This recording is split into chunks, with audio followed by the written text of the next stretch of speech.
Shalom. Selamat pagi Bapak Ibu, saudara semua. Selamat beribadah di tempat ini. Selamat datang buat Pak Daniel. Selamat melayani di tempat kami, Pak. Saya undang Bapak Ibu untuk bangkit berdiri. Kita akan angkat pujian Yesus Kau Sungguh Baik.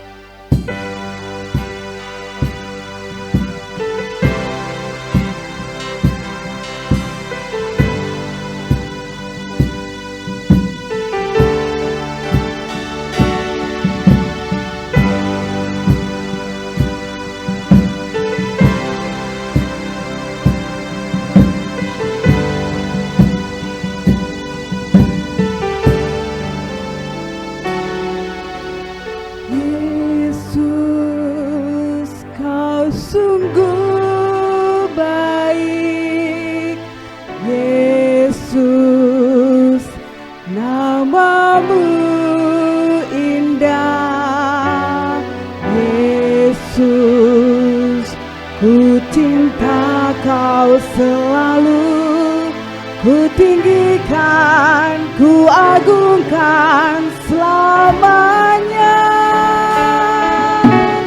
Yesus, Kau sungguh baik. Yesus, nama-Mu indah.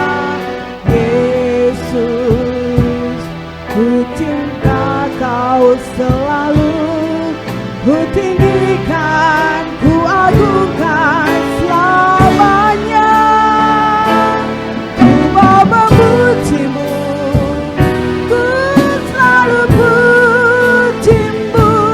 Ku mau menyembah-Mu, ku selalu sembah-Mu. Kau layak terima semua pujian, kemuliaan hanya bagi Tuhan.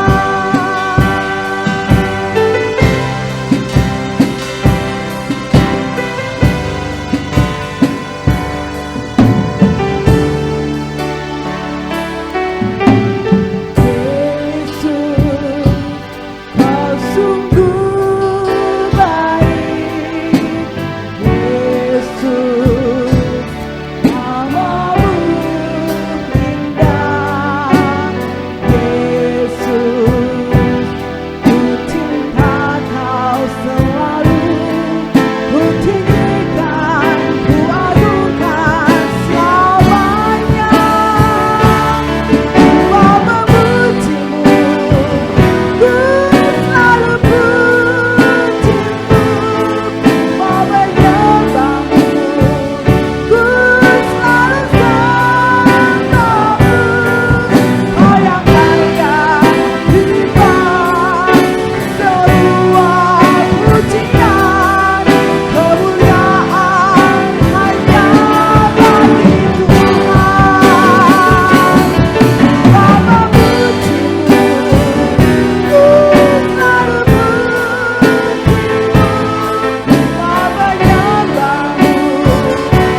selalu sembah-Mu. Kau yang layak terima semua pujian, kemuliaan hanya bagi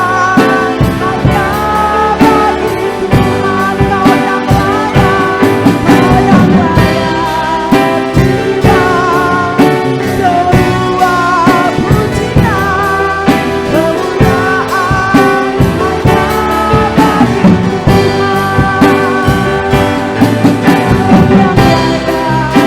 terima semua pujian, kemuliaan hanya bagi Mari kita berdoa. Segala puji, hormat, dan juga syukur kami naikkan kepada Engkau, Allah yang sungguh baik, Allah yang begitu mengasihi kami. Kami mengucap syukur Tuhan kalau pada pagi ini Tuhan kami boleh berkumpul di tempat ini Tuhan untuk memuji dan memuliakan Engkau Tuhan. Kau urapi Tuhan setiap hamba-Mu yang melayani pada hari ini Tuhan. Biarlah itu semua hanya untuk hormat dan kemuliaan Kau saja Tuhan. Layakkan kami untuk menghadap hadirat-Mu yang kudus Tuhan. Berkati ibadah ini dari awal, pertengahan hingga pada akhirnya. Hanya dalam nama Yesus kami berdoa dan mengucap syukur. Haleluya. Amin. Bapak Ibu masih tetap mau memuji Tuhan? Kita angkat pujian lagi, kesukaan yang ceria hanya ada pada Tuhan kita, Yesus Kristus.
Sumber sukacita kita.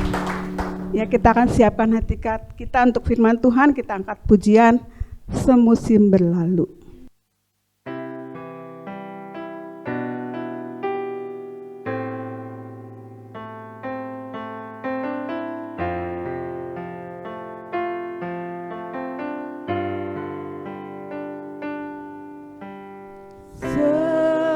Semusim berlalu, namun Kau selalu peliharaku.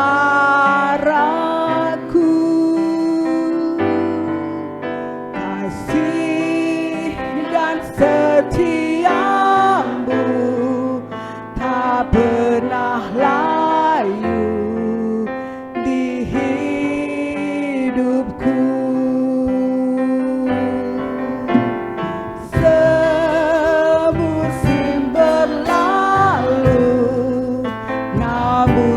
Selalu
Kami bersyukur kepada Engkau, Allah yang telah memelihara kehidupan kami, Allah yang sangat dan sangat baik dalam kehidupan kami, Allah yang penuh anugerah. Kami bersyukur Tuhan punya Allah seperti Engkau. Tuhan Yesus yang baik, kalau pada kesempatan yang indah ini Tuhan, kami akan merenungkan sebagian daripada firman-Mu Tuhan. Engkau pakai Tuhan Bapak Daniel Kristanto untuk menyampaikan firman-Mu Tuhan. Biarlah setiap apa yang boleh dikatakan itu boleh berasal daripada Engkau Tuhan, dan boleh menjadi berkat bagi kami semua di tempat ini Tuhan. Dan ajarkan kami juga untuk kami boleh melakukannya dengan pertolongan daripada Roh Kudus juga Tuhan. Terima kasih Tuhan atas semuanya itu. Ampuni dosa dan salah kami. Doa yang jauh daripada sempurna ini hanya kami alaskan di dalam satu nama, yaitu Yesus Kristus yang adalah Tuhan dan Juru Selamat kami yang hidup. Haleluya. Amin. Shalom. Kiranya berkat Allah melimpah pada hidup kita semuanya pada pagi hari ini. Maaf, saya minta izin untuk buka masker ya. Saya berterima kasih pada Tuhan yang telah mempercayakan saya untuk menyampaikan suara hati Tuhan pada pagi hari ini di tempat ini. Dan saya juga berterima kasih pada Ibu Gembala dan Pak Gembala serta majelis yang telah menyediakan waktu buat saya, memberikan waktu buat saya untuk menyampaikan firman Tuhan di tempat ini. Saya tahu siapalah saya ini. Kalau saya bisa berdiri di tempat ini, semua karena anugerah Tuhan. Ya, karena biar bagaimanapun juga sebagai hamba Tuhan, semuanya kita harus tunduk pada perintah Tuhan Sang Empunya Firman. Dan tentunya buat kita semua yang berhadir di tempat ini, mari sama-sama kita bisa menikmati firman Tuhan lebih fokus untuk kita bisa sama-sama mendapatkan satu rema di dalam firman Tuhan pada pagi hari ini. Baik, di tahun 2022 kita punya satu resolusi, kita punya satu keinginan, kita punya satu planning, kita punya satu ambisi, kita punya satu target apa yang akan kita capai di tahun 2023. Apa yang akan kita lakukan di tahun 2023. Itu harus Bapak Ibu semua. Baik yang pengusaha, baik orang karyawan, baik yang pekerja ataupun pedagang dan semuanya, pelajar semuanya, kita harus punya satu target untuk saya harus melakukan apa. Terutama bukan hanya untuk urusan tentang duniawi saja, tetapi juga terutama urusan untuk Tuhan. Kalau Bapak Ibu perhatikan tahun lalu di PP saya statusnya adalah bergaul karib dengan Tuhan. Dan begitu menghujak tahun tanggal 1 Januari PP saya ganti dan itu untuk 1 tahun. Bukan apa-apa, itu untuk mengingatkan saya. Saya ganti dengan kalimat hidup menyenangkan hati Tuhan. Dan PP itu saya pakai selama 1 tahun. Itu mengontrol buat saya. Manakala saya buka HP saya harus, hari ini saya sudah hidup menyenangkan hati Tuhan belum? Kita selalu punya satu keinginan supaya kita melakukan apa-apa yang kita lakukan itu semua selaras, sejalan, satu prinsip sesuai dengan kehendak Tuhan. Nah, pagi ini kita akan belajar dengan apa yang terjadi. Itu sebabnya judul firman Tuhan pada pagi ini saya kasih judul adalah apa yang harus dilakukan pada pergantian tahun, atau apa yang harus dilakukan pada saat kita memasuki tahun baru. Belum terlambat tentunya. Pada kesempatan ini saya juga mengucapkan selamat Natal, selamat tahun baru buat kita semua. Kiranya selamat berkat Natal melimpah di tahun 2023 dan semangat yang baru itu akan kita melakukan bersama dengan Tuhan di tahun ini. Puji nama Tuhan.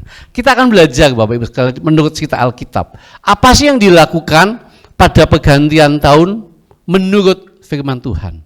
Yuk kita sama-sama membaca di dalam 2 Samuel 11. 2 Samuel 11 ayat 1, ini bunyi ayatnya. 2 Samuel 11 ayat 1, judulnya adalah Daud dan Batseba. Pada pergantian tahun, pada waktu raja-raja biasanya maju berperang, Maka Daud menyuruh Yoab maju beserta orang-orangnya dan seluruh orang Israel. Mereka memusnahkan Bani Amon dan mengepung kota Raba, sedang Daud sendiri tinggal di Yerusalem. Rupa-rupanya pergantian tahun itu juga merupakan satu target, satu keinginan daripada para raja-raja di Israel pada zaman dahulu, karena pada tahun itu di situ katakan pada pergantian tahun. Pergantian tahun, jangan Bapak Ibu bayangkan pergantian sama-sama di bulan Januari atau Desember, enggak saudara ya, ada bulan-bulan berbeda ya. Tapi intinya adalah mereka juga menikmati malam pergantian tahun. Mereka punya satu pergantian tahun yang dan di situ punya satu kebiasaan.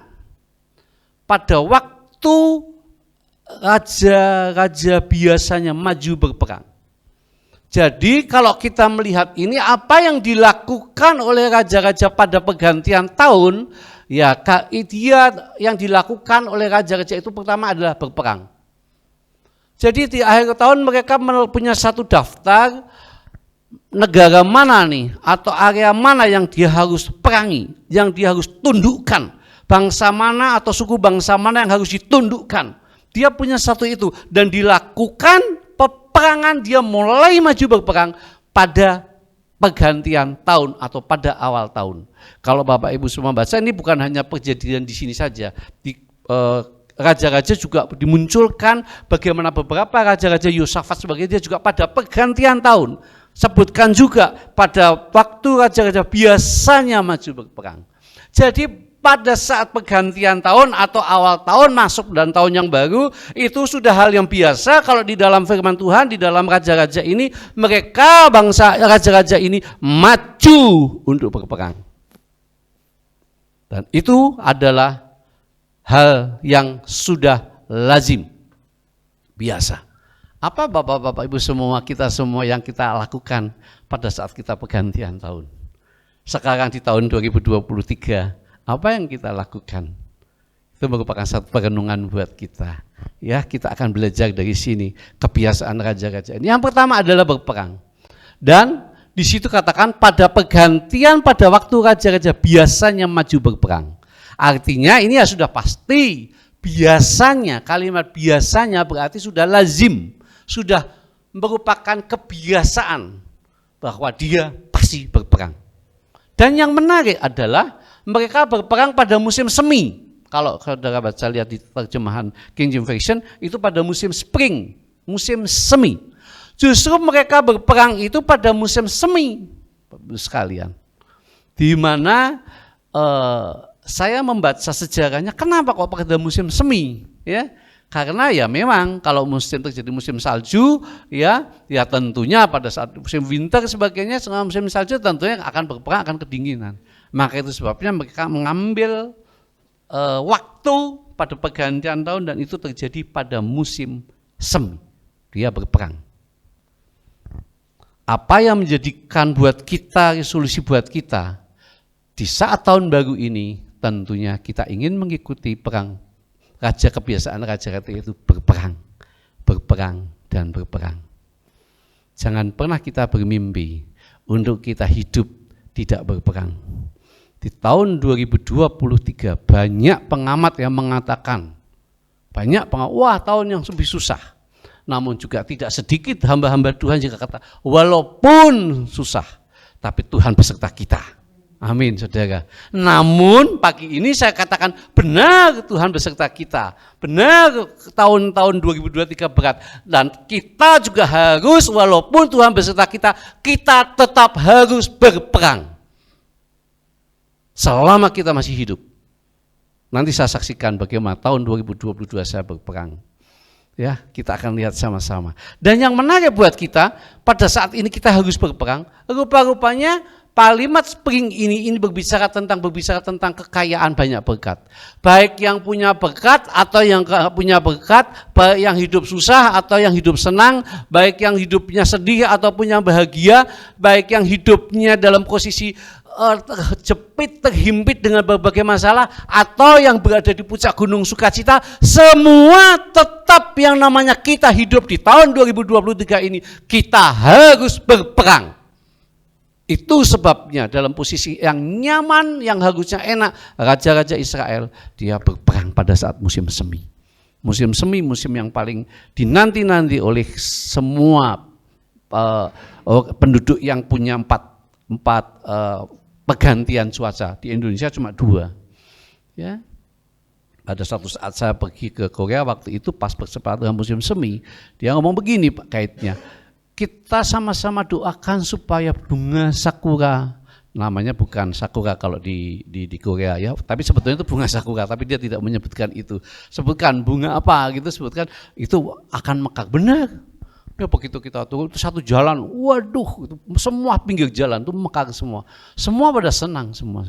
Tetapi justru pada saat itulah bangsa Israel, raja-raja, pada saat semua terjadi musim semi, wah menikmati keindahan, menikmati taman yang indah. Pada saat itu terjadi peperangan, pada saat itu mereka maju berperang. Pada saat saudara berkelimpahan di tahun 2022, tetap menghiusi 23, saudara pasti harus berperang. Pada saat saudara mengalami kesuksesan di tahun 2022, saudara juga tetap harus berperang. Pada saat saudara mengalami kegagalan, saudara juga tetap harus berperang. Jadi yang namanya berperang itu merupakan satu standar buat kehidupan kita dalam pergantian tahun ini, dan kita harus lakukan adalah kita harus tetap berperang. Siap saudara? Siap saudara untuk berperang tahun 2022-2023? Berperang melawan siapa? Kita akan lihat sekarang apa yang terjadi bangsa Israel, raja-raja ini berperang melawan siapa?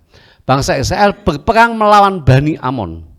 Ya, kalau saudara baca di situ adalah dia berperang melawan Bani Amon.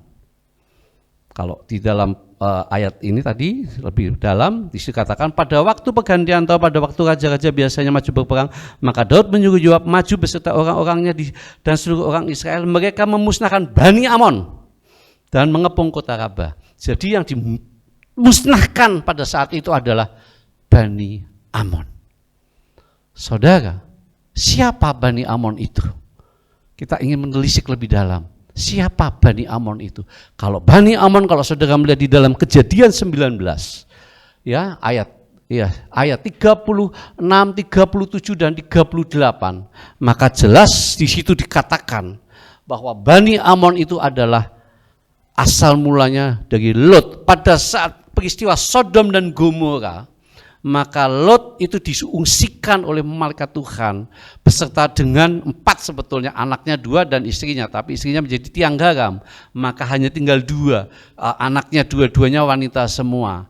Ya, pada saat itu anaknya ngomong begini, ini kita di sini nggak ada laki-laki ini, cuma kita, ayo kita bikin orang tua kita mabok biar berhubungan dengan kita.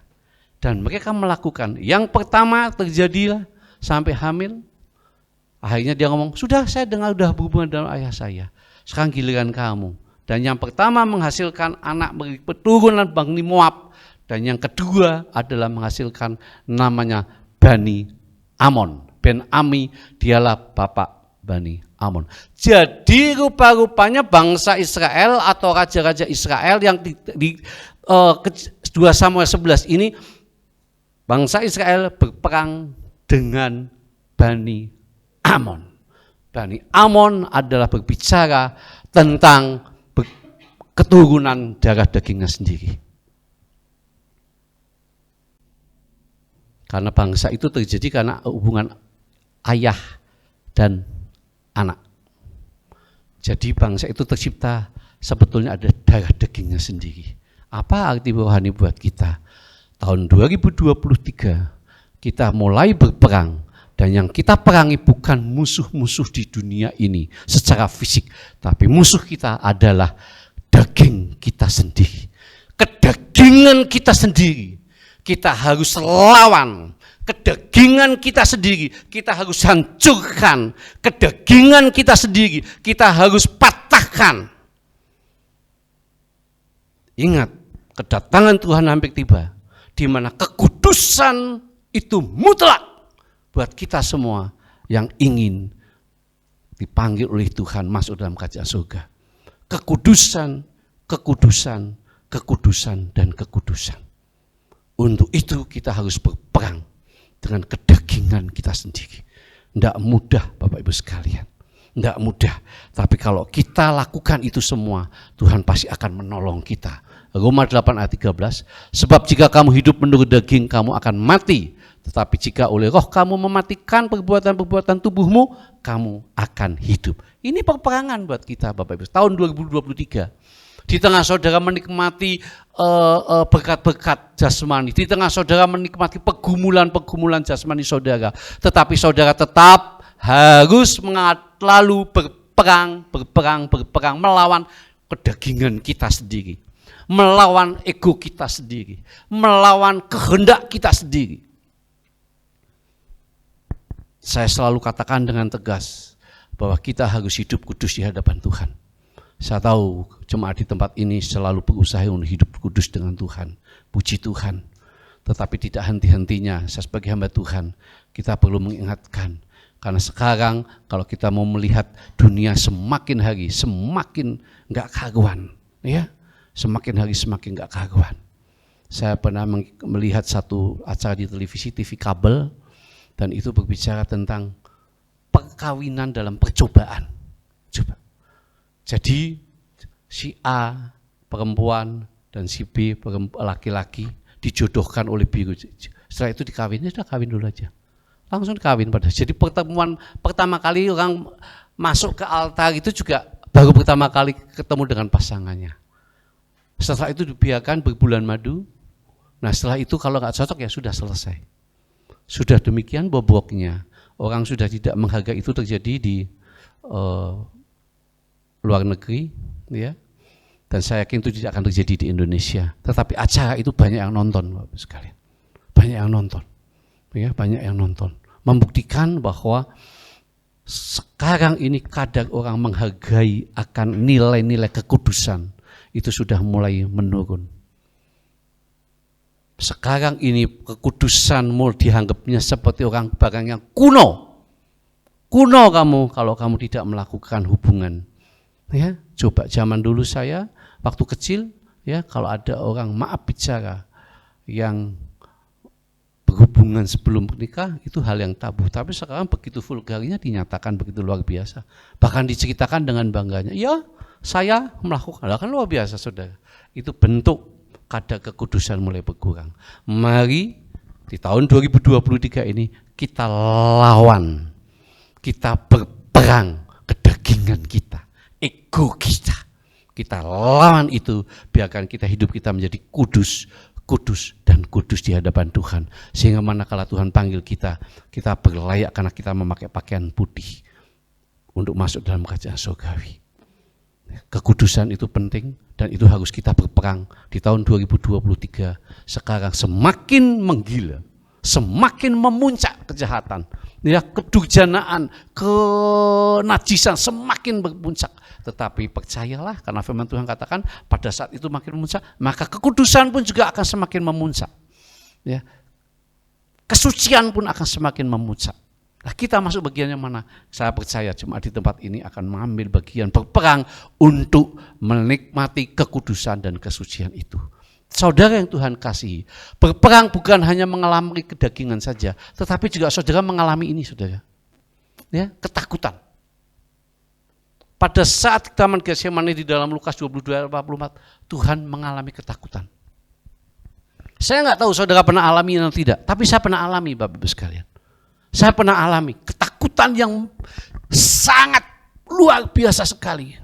Pada saat saya divonis mata kanan saya kanker, ada benjolan, saya tenang saja. Ya, saya tenang saja. Saya katakan sama istri saya, naik mobil kita sama, ya kita bersyukur saja. Enteng tidak ada apa-apa. Tetapi setelah besoknya, pas pengobatan jam 4 sore, saya ingat persis itu. Karena setiap 4 jam sekali saya harus ditetesin mata kanan saya. Jam 4 sore saya ditetesin, saat itu saya tiduran. Tiba-tiba saya diserang dengan rasa ketakutan yang luar biasa. Takut luar biasa.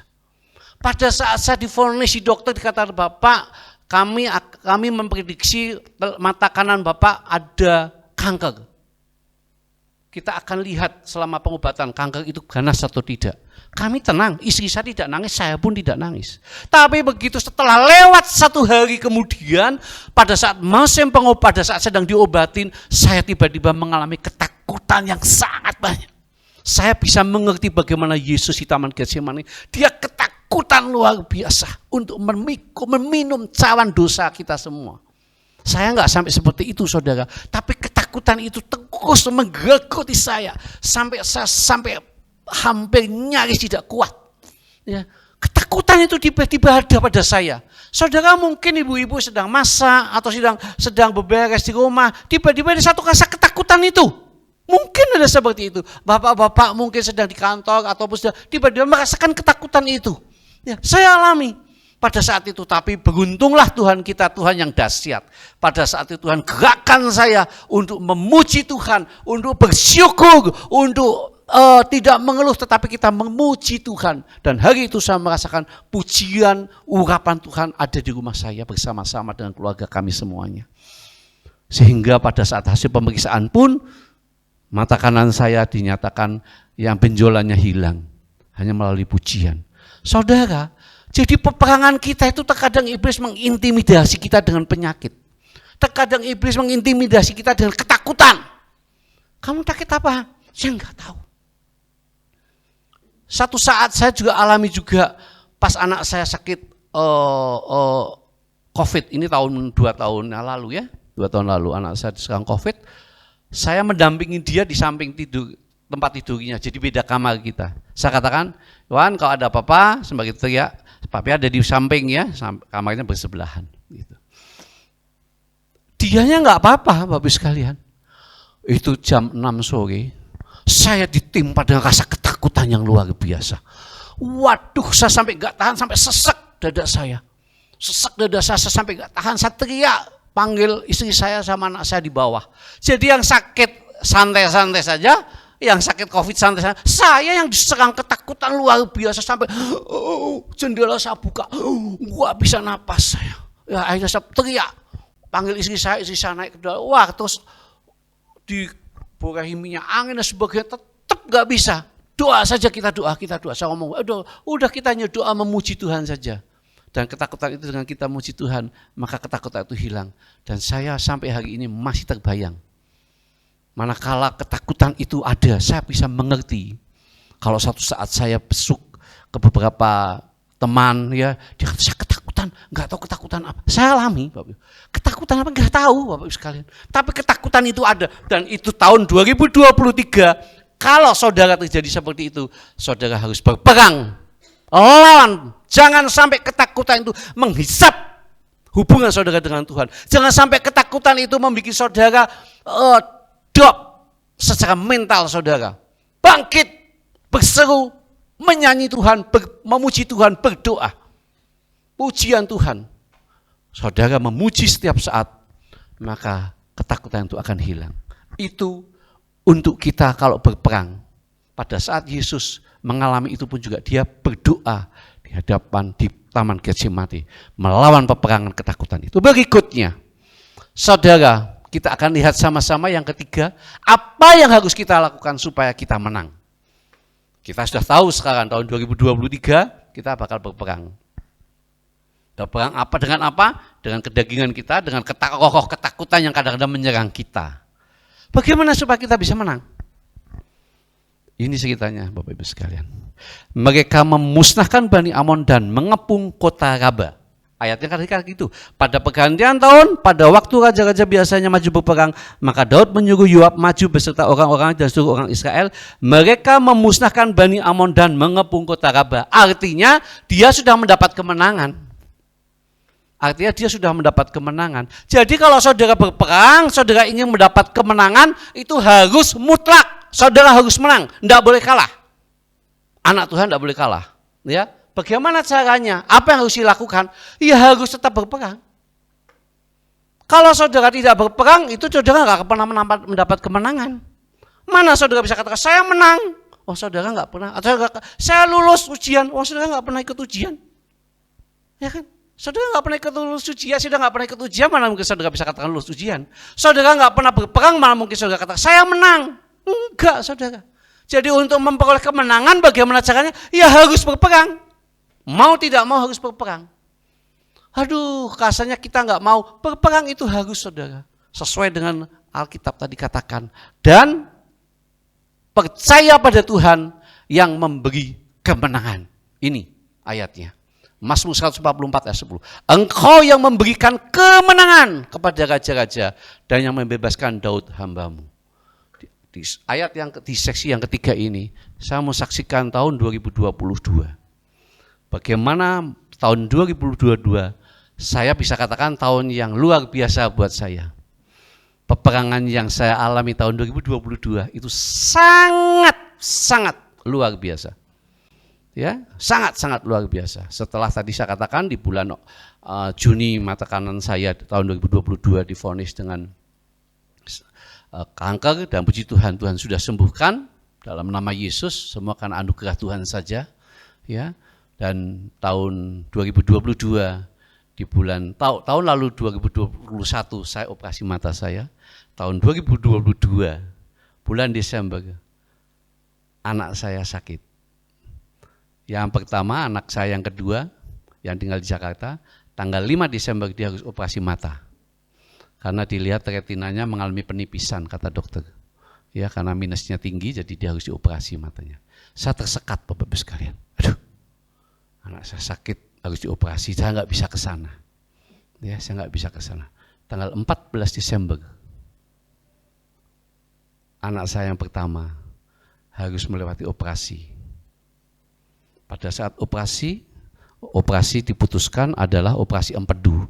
Karena hasil USG sudah ternyata anak saya di empedunya ada batunya dan harus operasi. Saudara yang Tuhan kasihi, operasi ada dua, dokter mengatakan laraskopi atau larastomi. Ya, kalau laraskopi itu hanya dilubangin kecil, ya, terus diambil, itu jauh lebih simpel. Ya tentunya kita ingin laraskopi yang simpel dong tentunya ya, nggak butuh lubang besar. Jadi nggak perlu besar seperti kalau bedah sesar begitu. Ya oke, jalankan. Masuk jam 12 dan jam 1 belum ada apa-apa, belum ada informasi. Jam 2 belum ada informasi. Jam 3 saya dipanggil oleh dokter di Rumah Sakit Boromius. Dokter ngomong gini, Pak, kami sudah coba pakai laraskopi tapi ternyata tidak bisa. Kaget saya, saudara. Pada saat itu sepertinya sebagian semasa drop betul. Anda bisa bayangkan anak sudah di umur sudah sedang dioperasi, tiba-tiba dokternya hands up, dia katakan nggak bisa pakai cara ini. Kan panik tentunya. Saya hanya katakan, apa yang harus kami lakukan? Ya nggak bisa, kita harus pakainya harus dibedah. Pakai larastomi katanya harus dibuka. Padahal saya tahu kalau dibuka itu cukup besar ya Pak Ibu sekalian ya, dan memang dibuka besar. Enggak ada cara lain, enggak ada Pak, karena empedunya sudah melengket ke jaringan-jaringan yang lain. Dia ngomong begitu, jadi harus dibuka. Tapi itu bukan kami bukan saya yang menanganin, dokter spesialis lebih ahli lagi. Jadi dokter paru-parunya kalau dokter bedah itu bukan hanya dokter bedah umum saja, tetapi di atasnya itu ada lagi dokter bedah spesialis. Jadi sudah spesialis bedah, spesialis lagi ini, dia ke spesialis di empedu. Dan akhirnya dioperasilah anak saya, berarti 2 kali ya. Jam 5 nggak keluar ya. Kami mulai deg-deg lagi. Tuhan, apa yang terjadi? Itu peperangan saudara kami berdua. Saya nggak bisa berbuat apa-apa. Saya mau menangis di saat itu pun juga saya nggak bisa apa-apa di rumah sakit. Ya, saya hanya dalam hati saya katakan, Tuhan, ini peperangan yang terbesar dalam hidup saya yang saya rasakan. Karena saya melihat, membayangkan anak saya antara hidup dan mati. Ya, saya nggak bisa bayangkan ini apa yang terjadi, saya katakan. Tapi ya sudah, kalau Tuhan izinkan, saya percaya. Dan jam 6 kami dipanggil, oke, anak saya sudah bisa keluar ke rumah sakit. Saudara yang Tuhan kasihi, pada saat itu selesai rumah sakit, di mana saya juga harus bertugas untuk besuk dan sebagainya tentunya ya, walaupun dijaga sama istri saya. Pada saat itu tepat anak saya sedang di rumah sakit, saya sakit. Yang menurut saya sakit saya ini luar biasa sekali. Saya diserang langsung 2 penyakit. Yang pertama mah saya kambuh yang luar biasa itu, dan yang kedua adalah saya mengalami infeksi, maaf bicara, saluran air kencing. Kenapa? Karena pada saat saya mengantar anak saya pulang ke rumah sakit, pulangnya saya di mobil, saudara. Ya dengan kondisi saya yang mental saya yang drop, saya menahan air kencing. Ya sampai tidak katakan saya sampai gemetar di mobil itu, saudara. Dan rupa-rupanya malam itu saya diserang oleh 2. Yang pertama saya kambuh, yang kedua adalah saya mengalami infeksi. Saudara yang Tuhan kasih, itu yang menyebabkan saya tidak bisa berdiri. Dan saya akhirnya katakan sama Ibu Gembala sama Pak Gembala, tanggal 18 saya nggak bisa melayani. Karena badan panas menggigil sekali. Di rumah hanya saya sendiri, Bapak Ibu sekalian. Ya, anak saya di rumah sakit, istri saya menjagain, anak saya yang kecil sedang juga jaga di rumah sakit. Immanuel sedang jadi koas. Jadi saya sendirian, Bapak Ibu sekalian. Bagaimana mau makan pun susah. Itu ada bel, ting tong, saya nggak berani, saya nggak bisa buka jalan, saya diemin aja, saudara. Saya diemin, nggak tahu itu ada mungkin ke makanan atau mau ada apapun sebodok buat saya udah nggak bisa, jalan. Cuma anjingnya juga yang gonggong aja tiap hari. Saya juga terus saya kayaknya puji Tuhan. Saya telepon ke adik saya katakan apa yang harus saya lakukan? Ya, minum obat. Obat apa? Terus kasih obat, pas anak saya datang dari rumah sakit Immanuel, terus dia suruh beli obat itu. Bapak Ibu yang Tuhan kasihi. Dan tahukah saudara, sampai hari ini, secara fisik saya sudah sehat. Tetapi anak saya yang pertama itu harus mengalami berobat jalan. Setiap saat harus berobat jalan. Karena ternyata waktu di ronsen, di saraf belakang mengalami kejepit. Sehingga harus fisioterapi. Yang tadinya tidak apa-apa, saudara. Ini pertempuran, ini peperangan. Di mana peperangan 2022 masih berlanjut ke 2023. Saya masuk ke tahun 2023 awal tahun. Pada pergantian tahun, maka Daniel Kristanto beserta keluarga mengalami peperangan. Tapi kita harus menang, Bapak Ibu sekalian. Kita harus menang. Kita nggak boleh kalah sama hal itu. Itu sebabnya kalau saudara di tahun saat ini dalam posisi sukacita, puji Tuhan, nikmati sukacita itu. Tapi bukan berarti saudara beriman. Tetapi kalau manakala tiba-tiba musuh itu datang. Datangnya kan angin badai itu datang sekonyong-konyong, Bapak Ibu sekalian. Pada saat murid-murid Yesus berada di tengah danau Tiberias, ya kan? Maka ayatnya katakan, maka sekonyong-konyong badai itu datang menerpa. Sekonyong-konyong, tiba-tiba. Kalau saudara sekarang dalam posisi sukacita, puji Tuhan. Tetapi kalau sekonyong-konyong, ada musuh datang, saudara mesti siap berperang. Jadi jangan hanya bisa katakan, wah kok Tuhan kok susah. Enggak, saudara. Kalau saudara ingin dibentuk oleh Tuhan, saudara mesti berperang, dan berperang. Percayalah. Kalau saudara masuk dalam medan peperangan, kalau Tuhan mengizinkan kita masuk ke dalam medan peperangan itu, dan itu pasti terjadi, saudara percayalah bahwa Tuhan yang memberi kemenangan. Engkau yang memberikan kemenangan. Haleluya. Bukan kita, siapa kita ini. Kalau saya bisa berdiri seperti ini, kalau kami bisa melewati hal seperti ini, semua karena anugerah Tuhan. Ibu Gembala dan Bapak Gembala tahu bagaimana pergumulan saya. Ya, karena setiap saat saya selalu bercerita kepada beliau.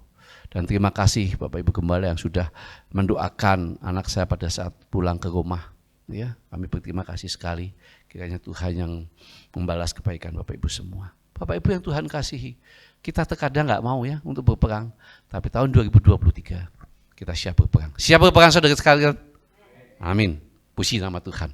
Ya, selanjutnya saya lihat kita akan belajar contoh orang yang kalah. Ini kenapa kok saya ngomong saudara mesti berperang? Karena kalau contoh orang yang kalah berbahaya saudara. Ini contoh orang yang kalah ayatnya. Sedang Daud sendiri tinggal di Yerusalem. Dia tidak ikut berperang. Ayat ini katakan, pada pergantian tahun, pada waktu raja-raja biasanya maju berperang, maka Daud menyuruh Yoab maju beserta orang-orangnya dan seluruh orang Israel.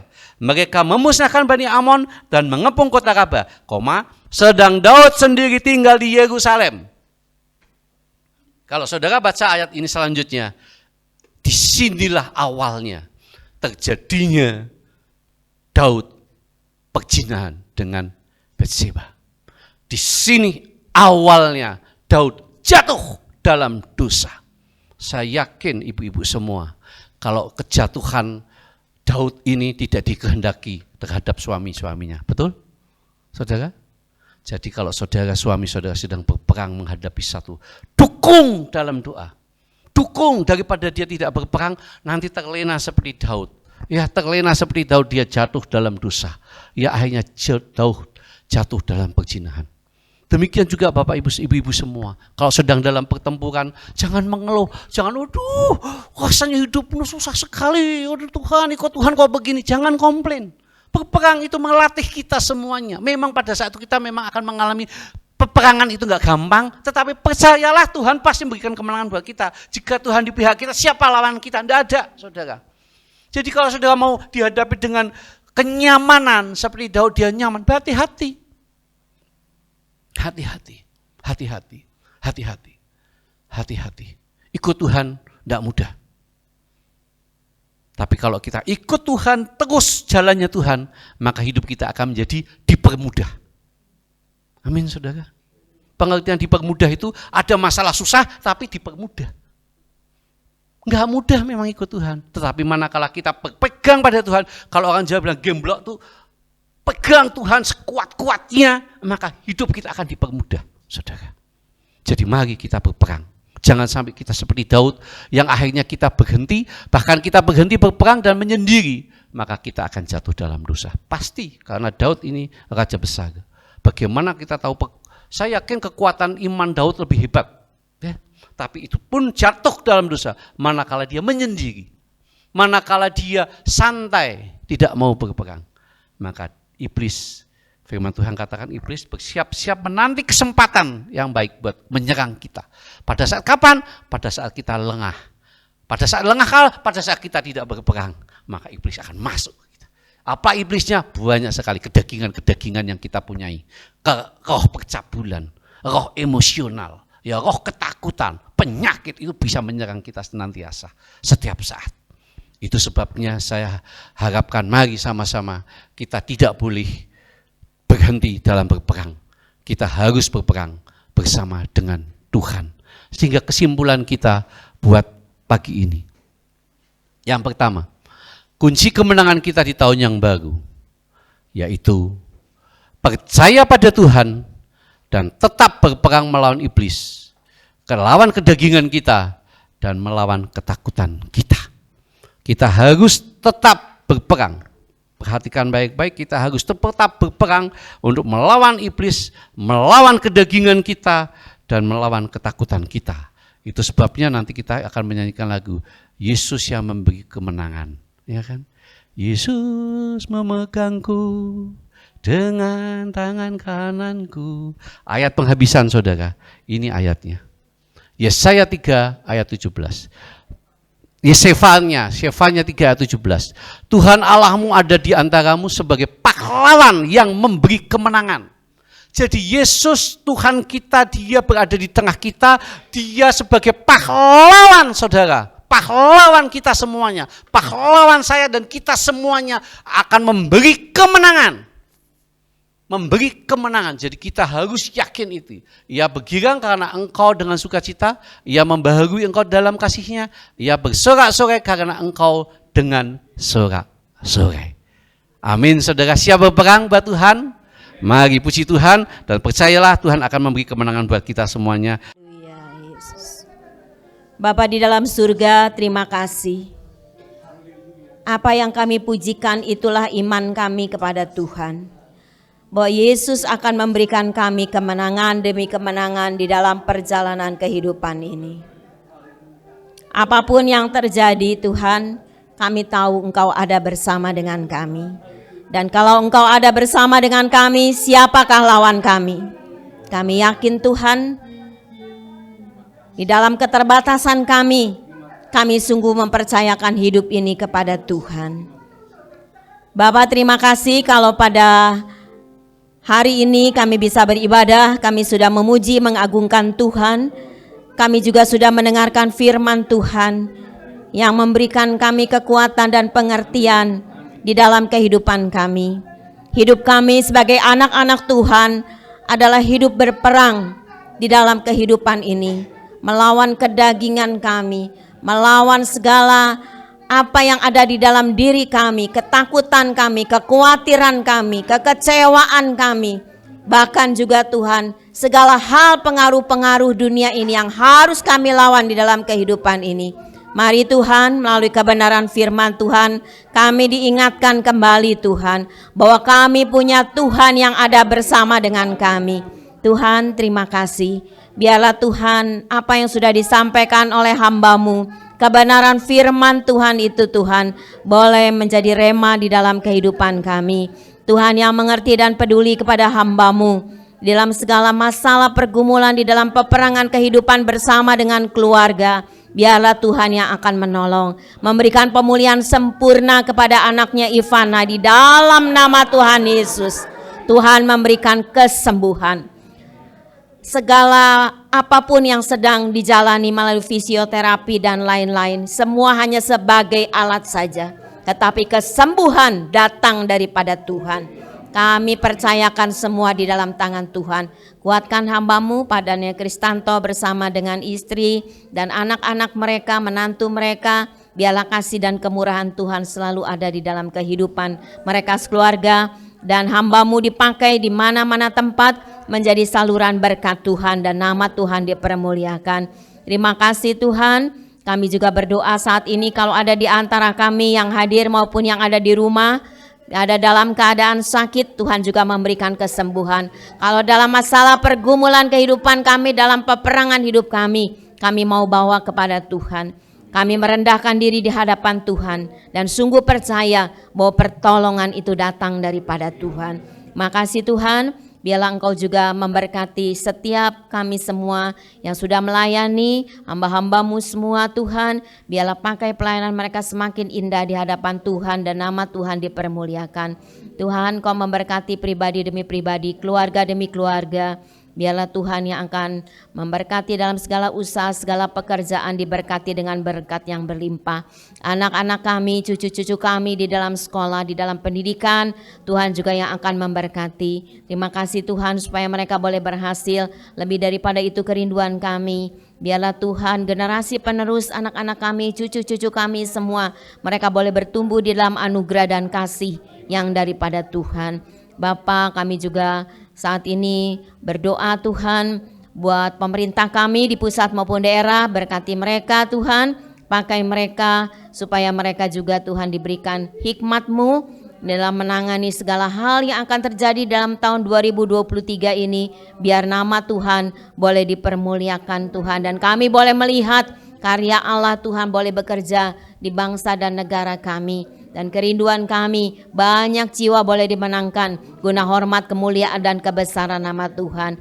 Makasih Bapa, Engkau Allah yang luar biasa di dalam kehidupan ini. Kami percaya setiap kami yang hadir maupun yang ada di rumah, kami semua sudah diberkati oleh Tuhan. Terpujilah nama Tuhan. Sebentar kami mau pulang, sertai perjalanan kami yang jauh maupun dekat, lindungi kami, sampaikan kami dengan selamat di rumah kami, dan kembalikan kami pada saat-saat kami bisa beribadah kembali. Segala puji, hormat, dan syukur kami naikkan kepada Tuhan yang mengasihi hidup kami. Saudara-saudara yang dikasihi Tuhan, terimalah berkat dan damai sejahtera daripada Allah Bapa di surga, kasih karunia dan rahmat daripada Tuhan Yesus yang tak berkesudahan, dan persekutuan Allah Roh Kudus akan menyertai hidup kita semua, mulai saat hari ini, bahkan sampai selama-lamanya. Yang percaya katakan bersama, amin. Tuhan memberkati. Yesus memberikan, ku tidak takut sebab Engkau besertaku. Ku tidak bimbang sebab Engkau Allahku. Haleluya, haleluya, haleluya. Haleluya. Ku tidak takut sebab kau besertaku.